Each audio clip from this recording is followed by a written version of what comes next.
Sa isang liblib na baryo sa lalawigan ng Benguet, nakatayo ang isang lumang bahay na kilala bilang Bahay ng Mga Anino.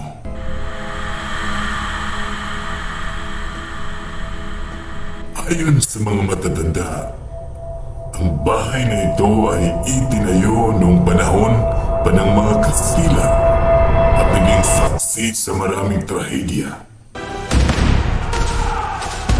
Tatlong magkakaibigan, sina Ella, Ben at Miguel, ay nagdesisyon na bisitahin ang bahay sa kabila ng mga babala. Punta tayo ng Benguet, mayroon daw bahay maganda tingnan. Sige, sige. Sila ay mga estudyante ng arkitektura at interesado sa kasaysayan ng bahay. Makakatulong ito sa thesis natin. Totoo. Totoo. Pagdating nila, agad nilang naramdaman ang kakaibang lamig at bigat sa paligid.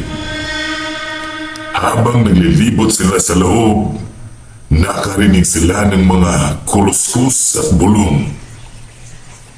Nakita nila ang mga anino na gumagalaw sa mga sulok ng mata nila. Sa isang silid, natagpuan nila ang isang lumang larawan ng isang pamilya. Sa likod ng larawan may nakasulat na, "Huwag ninyong gambalain ang aming kapayapaan." Hindi nila napansin ang babala at patuloy silang nag-usisa. Sa gitna ng gabi, nagising si Ella sa ilang malalakas na sigaw. Nakita niya si Ben na nakatayo sa harap ng bintana. Nakatingin sa isang anino na papalapit sa kanila. Sinubukan nilang tumakas, ngunit huli na. Ang mga anino ay sumalakay sa kanila. Isa-isa silang kinuha. Kinabukasan, natagpuan ang bahay na walang laman. Ang mga bakas ng tatlong magkakaibigan ay nawala na parang bula.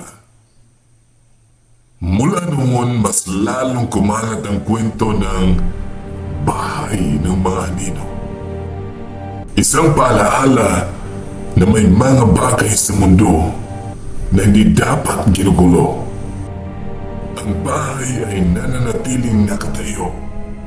Isang tahimik na saksi sa mga kaluluwang nawala, naghihintay ng susunod na biktima.